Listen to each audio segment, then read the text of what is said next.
Hello दोस्तों, welcome back to the channel. दोस्तों, आज का ये वीडियो काफ़ी खास और काम का होने वाला है।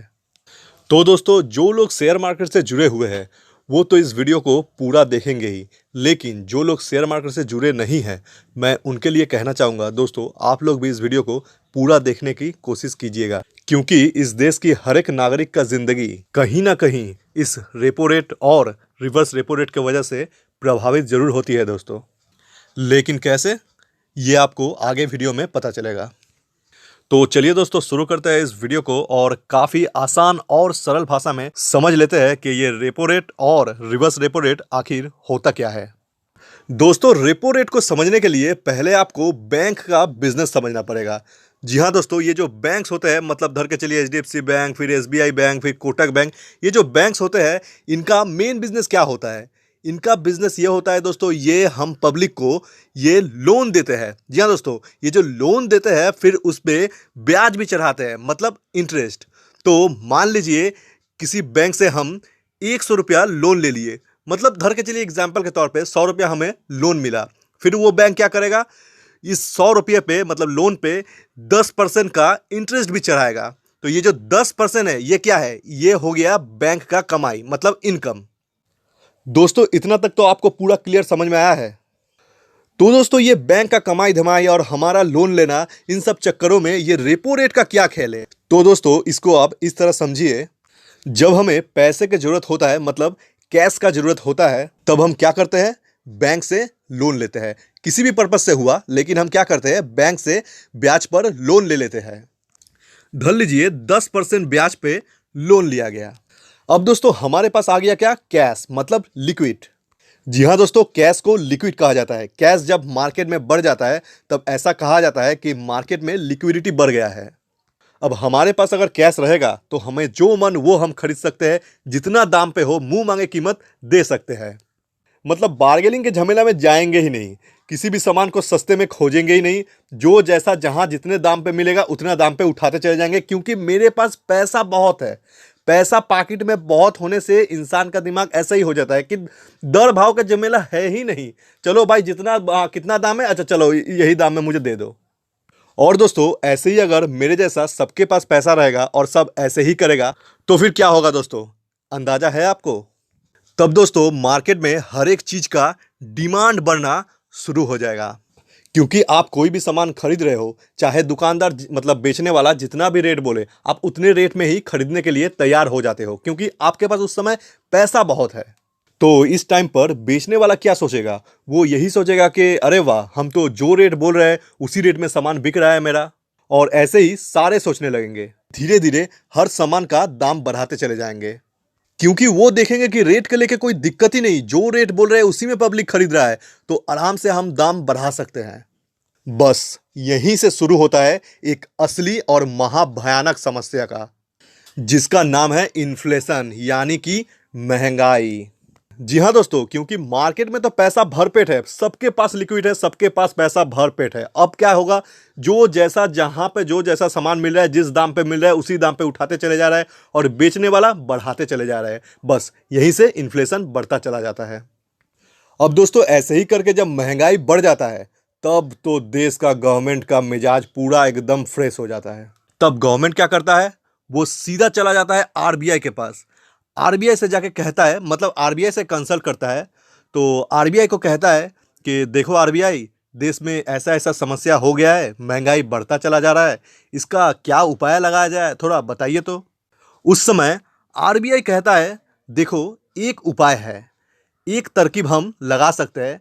हम क्या करते हैं, रेपो रेट को हाई कर देते हैं। बस एक बार अगर रेपो रेट को हाई कर दिया जाएगा तो ऑटोमेटिक ही महंगाई काबू में आ जाएगा। समझ रहे हो आप दोस्तों? मैं काफ़ी आसान भाषा में समझाने का कोशिश कर रहा हूं।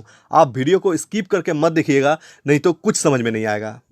तो दोस्तों, ये रेपो रेट को घटाने या बढ़ाने से महंगाई को कैसे काबू में किया जा सकता है, ये ज़रा आप समझ लीजिए। दोस्तों, ये जो सारे बैंक्स होते हैं ना, ये सब आरबीआई का अंडर में ही होते हैं, आपको तो पता ही होगा। मतलब HDFC bank, SBI, Kotak, ICICI, आप कोई भी नाम धर के चलो, किसी भी नाम दे दो बैंक का, ये सारे बैंक आरबीआई के अंडर में ही होते हैं दोस्तों। और बैंक्स का जो इनकम मैं तो पहले ही बता चुका हूं इस वीडियो में कि पब्लिक को जो लोन देते हैं उसमें से जो ब्याज मिलता है वही बैंक्स का मेन इनकम होता है। लेकिन कभी कभी बैंक्स को भी पैसे की जरूरत पड़ जाता है दोस्तों।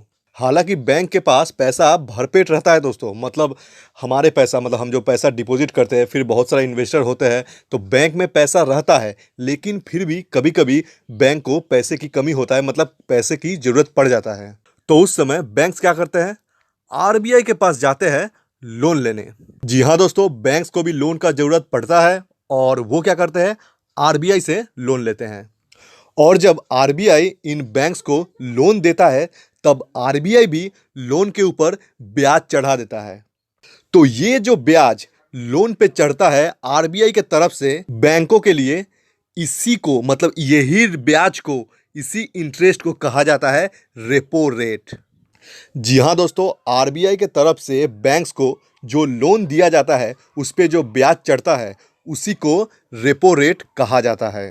अब ये रेट क्यों, मतलब कितना परसेंट ब्याज चढ़ा है, मतलब धर लीजिए अगर 4% होगा तो 4% रेपो रेट, 5% होगा तो 5% रेपो रेट। तो ये जो रेट है मतलब कितना percent, 5% repo rate, 6% repo rate. समझ में आ रहा है आपको? जितना परसेंट ब्याज पर आरबीआई इन बैंक्स को लोन देता है उस ब्याज को, मतलब उस ब्याज के जो परसेंटेज है उस परसेंट को रेपो रेट कहा जाता है। अब दोस्तों आइए ज़रा समझ लेते हैं कि कैसे रेपो रेट को घटाने या बढ़ाने से इन्फ्लेशन काबू में आता है, मतलब महंगाई काबू में आता है। अब जब गवर्नमेंट और आरबीआई को इन्फ्लेशन काबू में करना होता है, महंगाई घटाना होता है, तब वो क्या करते हैं, जब बैंक्स आरबीआई से लोन लेते हैं तब आरबीआई क्या करता है, अपना रेपो रेट को, मतलब जो ब्याज है उसका रेट को काफ़ी ज़्यादा बढ़ा देता है। मतलब धर लीजिए पहले अगर बैंक्स को आरबीआई से लोन मिलता था 5% इंटरेस्ट रेट पर, अब आरबीआई क्या करेगा, ये जो 5% इंटरेस्ट रेट है इसको बढ़ा के सीधा कर देगा 15% पे।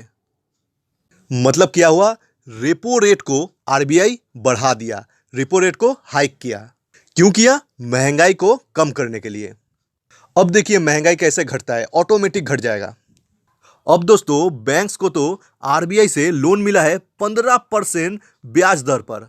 अब जब हम पब्लिक, मतलब आम आदमी बैंक से जब लोन लेने जाएगा तो क्या बैंक पिछले ब्याज दर पर लोन देगा? मतलब पहले तो हमें आराम से 10% ब्याज दर पे लोन मिलता था, वीडियो के शुरुआत में ही समझाया हूँ, याद होगा आपको। तो दोस्तों अब जब बैंक को ही आरबीआई से 15% रेट पर लोन मिल रहा है तो क्या बैंक हमें 10% रेट पे लोन देगा? आरबीआई तो अपना इंटरेस्ट रेट बढ़ा दिया, बैंक्स भी सीधा 10% से ब्याज दर बढ़ा के 20% कर देंगे। एक एग्जाम्पल के तौर पे बोल रहा हूँ। अब जब हम बैंक से लोन लेंगे तो पहले हमें 10% ब्याज देना पड़ता था, लेकिन अब हमें 20% ब्याज देना पड़ेगा दोस्तों। तो ये जो इंटरेस्ट रेट बढ़ गया, मतलब ब्याज का दर बढ़ गया, इससे होगा ये कि हम लोन कम लेंगे, मतलब लोन लेने वालों का संख्या ही कम हो जाएगा, क्योंकि इंटरेस्ट तो अब ज्यादा भरना पड़ेगा ना। मतलब पहले तो हम आराम से 10% पे लोन लेते थे, 10% ब्याज पर, और आराम से चुकाते थे, लेकिन अब सीधा डबल हो गया, अब उसी पैसे का 20% ब्याज देना पड़ेगा। तो इस समय पब्लिक क्या करेगा, लोन नहीं लेगा, क्योंकि ब्याज ज़्यादा बढ़ गया है, और लोन लेगा भी तो बहुत कम लेगा। इससे होगा क्या, पब्लिक के पास पैसा कम रहेगा, मतलब मार्केट में लिक्विडिटी का कमी हो जाएगा। अब पैसा पब्लिक के पास कम रहेगा तो पहले जैसा मनमौजी नहीं करेगा, मतलब पहले जैसा मुंह बोला कीमत पे सामान खरीदना बंद हो जाएगा, क्योंकि पब्लिक के पास तो अब पैसा ही नहीं है। वो तो अब सस्ता सामान खोजेगा, मैनेज करके चलेगा, और नहीं तो मन मार के रह जाएगा। तो इससे होगा क्या, डिमांड घटना शुरू हो जाएगा दोस्तों। मतलब क्या, पहले जैसा आप कोई सामान खरीद नहीं रहा है तो क्या होगा, सर सामान का डिमांड घटना चालू हो जाएगा। तब क्या होगा, जो बेचने वाले हैं, मतलब जो सेलर है, वो क्या सोचेगा, वो सोचेगा अरे सामान तो बिक ही नहीं रहा है, तो चलो एक काम करते हैं, दरें घटाते हैं, मतलब क्या, सामान का रेट वगैरह, प्राइस वगैरह कम करते हैं। तो दोस्तों बस हो गया प्रॉब्लम सॉल्व, महंगाई घटना शुरू हो गया, इन्फ्लेशन काबू में आ गया। तो दोस्तों इसी तरह आरबीआई के पास ऐसे पावर होते हैं जिससे रेपो रेट को कमाकर या बढ़ाकर आरबीआई महंगाई को कंट्रोल कर सकते हैं। तो दोस्तों उम्मीद करता हूँ रेपो रेट क्या होता है अभी आपको समझ में आ गया होगा। तो चलिए अब समझते हैं रिवर्स रेपो रेट क्या होता है। दोस्तों ये जो रिवर्स रेपो रेट है इसमें उतना झंझट नहीं है, तुरंत समझ जाइएगा आप। अभी देखिए, रेपो रेट तो ये हो गया जब आरबीआई बैंक्स को लोन देता है तो उसका जो ब्याज का दर होता है उसको रेपो रेट कहा जाता है। लेकिन कभी कभी बैंक्स भी आरबीआई को लोन देते हैं। जी हाँ दोस्तों, बैंक्स भी कभी कभी आरबीआई को लोन देते हैं। हालांकि आरबीआई को लोन का जरूरत नहीं है, ये भी बैंक्स का भलाई के लिए ही आरबीआई बैंक से लोन लेता है। तो दोस्तों, अब ये जो लोन बैंक्स देते हैं आरबीआई को, इस लोन के ऊपर जो ब्याज चढ़ता है, मतलब जो इंटरेस्ट चढ़ता है, उसका जो रेट होता है, उसी रेट को रिवर्स रेपो रेट कहा जाता है। दोस्तों आपको समझ में आ रहा है? दोस्तों बैंक्स जो लोन देते हैं आरबीआई को, उस लोन पे जो इंटरेस्ट चढ़ता है और उस इंटरेस्ट का जो रेट होता है, उसी रेट को रिवर्स रेपो रेट कहा जाता है। दोस्तों और दोस्तों आपके जानकारी के लिए यह बता दूं, अभी का टाइम पे रेपो रेट है 4% का और रिवर्स रेपो रेट है 3.35%। आप यहां पे पढ़ सकते हो। तो दोस्तों उम्मीद करता हूं रेपो रेट और रिवर्स रेपो रेट क्या होता है आपको समझ में आ गया होगा। वीडियो अगर आपका जरा सा भी काम के लगा होगा तो चैनल को जरूर सब्सक्राइब कीजिएगा। मिलते हैं नेक्स्ट वीडियो में, तब तक के लिए गुड बाय।